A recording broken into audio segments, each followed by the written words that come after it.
Bonjour, nous allons donc procéder à l'analyse du CAC 40 du 07 août 2020. Alors aujourd'hui le CAC 40 en très légère progression, pour ne pas dire flat, quelque chose d'insignifiant, mais une bougie verte néanmoins avec très faible volume. Ceci dit, on est vendredi. Voilà, la configuration n'est pas très belle. On voit que la moyenne de 2 jours n'arrive pas à croiser la moyenne 12 et Directional Index Movement est repassé vendeur. Donc on a une petite pause sur cet achat-là. On va attendre que cette moyenne-là ou que l'indice Directional Movement repasse acheteur pour reprendre position. On va patienter, là pour l'instant rien à faire sur le CAC 40. Une journée, on va dire une journée pour rien. Alors concernant les valeurs, bien sûr, pas grand-chose, mais quand même des variations sur Total un petit peu décevantes. On va conserver bien sûr nos positions, puis on va attendre des points plus bas pour essayer de choper la valeur à des points plus bas. Sinon, CNP Assurance que je vous avais conseillé est en forte baisse aujourd'hui, moins 2,39%. Ça reste une valeur décotée. On essaiera aussi de la rattraper un peu plus bas. Thales, ça bouge pratiquement pas. GTT, quand même, une bonne baisse. Eastman Kodak que j'avais ramassé hier baisse assez fortement, 7% de baisse aujourd'hui. J'en ai repris un tout petit peu aujourd'hui, histoire de compléter ma ligne. BlackRock, Berkshire et Tupperware que j'ai repris aussi aujourd'hui à 15,12 $. Sont des sociétés sur lesquelles je me polarise. Coca-Cola, on va garder aussi, ça bouge pas beaucoup en ce moment, mais on conserve. Alors sur une valeur que je vous avais conseillée hier, c'était Celsius Holding.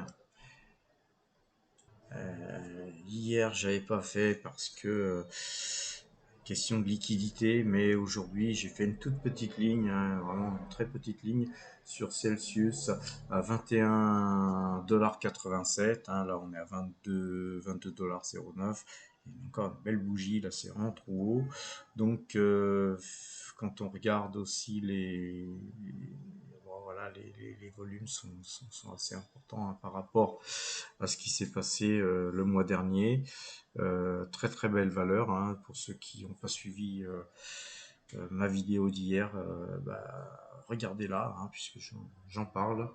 Et une autre valeur qui s'appelle Service Propriety Trust. Alors, ce Service Propriety Trust qui prend 8,49% aujourd'hui à 7,92 en ce moment. Je l'ai acheté à 7,50 moi tout à l'heure, il y a peu de temps.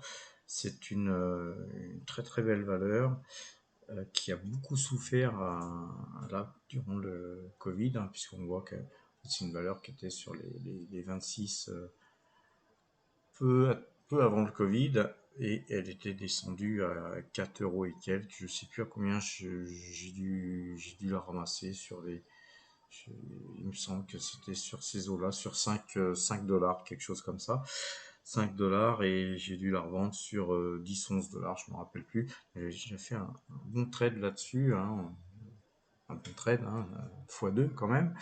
Et là, aujourd'hui, donc effectivement, j'ai un peu regretté de l'avoir vendue si tôt parce qu'en fait, elle a été retouchée la bande supérieure du Kumo là sur Ichimoku, et donc moi j'étais déjà sorti, donc j'ai abandonné un petit peu de traiter sur cette valeur. Et puis là maintenant aujourd'hui on est redescendu sur des zones qui deviennent attrayantes, et là aujourd'hui on a la moyenne 2 jours 12 jours en bleu et rouge là que vous voyez ici qui est acheteuse, le parabolique SAR qui est acheteur, Directional Index Mouvement acheteur. pouvez aller regarder les autres paramètres, hein, les autres indicateurs sont aussi à l'achat. Donc voilà, c'est une valeur sur laquelle en fait on peut se poser et se dire que voilà, on peut revenir effectivement sur les 13 dollars comme j'avais pas pu faire sur mon premier trade sur cette valeur. Alors j'ai misé peu hein, sur cette valeur aujourd'hui parce que mes liquidités sont je dois conserver des munitions hein, pour pouvoir faire feu sur des valeurs sur lesquelles je suis pas encore forcément positif ou sur certaines valeurs où je souhaiterais me renforcer si elles vont plus bas. Alors je vous expliquerai comment aussi taper sur ce genre de valeur quand vous n'avez plus beaucoup de liquidité, mais l'histoire de faire le trade avec peu d'argent euh, en payant très peu de frais. Parce qu'en fait, effectivement, le souci, c'est que quand on commence à se disperser sur beaucoup de valeurs, quand on a un courtier qui prend, surtout sur le marché américain, des courtages un peu élevés, vous êtes vite diminué en liquidité hein, si vous devez faire des lignes de 3 à 5 000 euros pour pouvoir faire des lignes à bon compte, vos liquidités s'amenuisent vite. Alors, je vous expliquerai ça tout à l'heure, mais on va parler d'abord de Service Propriety Trust. En fait, c'est pourquoi j'étais venu sur cette valeur qui s'était littéralement écroulée, c'est que cette société, en fait, c'est une fiduciaire, un trust qui fait des placements immobiliers et notamment surtout sur des hôtels et puis pas des moindres. Quand on regarde les hôtels qu'ils ont au portefeuille, c'est Inn and Suite, Radisson Hotel, Residence Inn, Kipton, Sonestra, Royal Sonestra, Crown Plaza, Marriott Hotel, Holidays Inn, Intercontinental et ainsi de suite. Vous pouvez aller voir, vous informer sur cette valeur. Ils ont Hyatt Place, Courtyard, Whitram Grant, enfin Radisson Blu, c'est vraiment un portefeuille d'hôtels parmi les plus connus au monde. Donc acheter cette valeur à ce prix-là, c'est vraiment donné. Voilà. Alors comment acheter des actions américaines à un prix au prix du marché, hein, évidemment, mais avec des courtages défiant toute concurrence? Moi, je vous encourage à ouvrir un compte chez DeGiro. Vous allez sur le site www.degiro.fr et vous allez voir des courtages, des courtages de dingue. Quoi. Ils vous prennent 4 centimes par action sur le marché français, 50 centimes de frais fixes et pareil 4 centimes par action sur le marché américain. Regardez leur courtage. Alors moi au départ j'étais pas très fan de ce courtier parce que c'est pas un courtier de droit français et je le suis toujours pas. Hein. Je pense pas qu'il faut mettre tout son argent dans cette maison, mais une petite partie, une infime partie de son portefeuille justement vous permet de faire des lignes de 100 dollars, 200 dollars à moindre coût, quoi.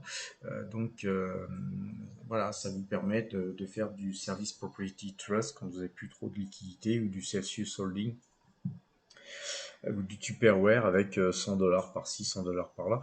Et, au moins, on est moins, comment dire, on est moins frustré, dirais-je, quand on a fait son trade, même avec une petite somme. Voilà, donc je rappelle, hein, ça s'appelle degiro.fr. Je viens d'ouvrir un compte depuis très peu de temps. Le service est très bon. Euh, je les ai appelés au téléphone. Ils ont un numéro sur Paris. Hein, ils sont basés aussi sur Paris. mais leur siège social est aux Pays-Bas. Donc c'est une maison de courtage qui n'est pas de droit français. Donc mettez peu d'argent là-dessus, mettez suivant vos capacités, pas plus de 3, 4, 5% de votre portefeuille. Et amusez-vous, vous allez voir, avec des courtages très bas, on peut très vite sortir d'une valeur. À peine on est rentré, à peine on peut sortir. Voilà, je vous souhaite un excellent week-end, une bonne soirée aussi, et à lundi.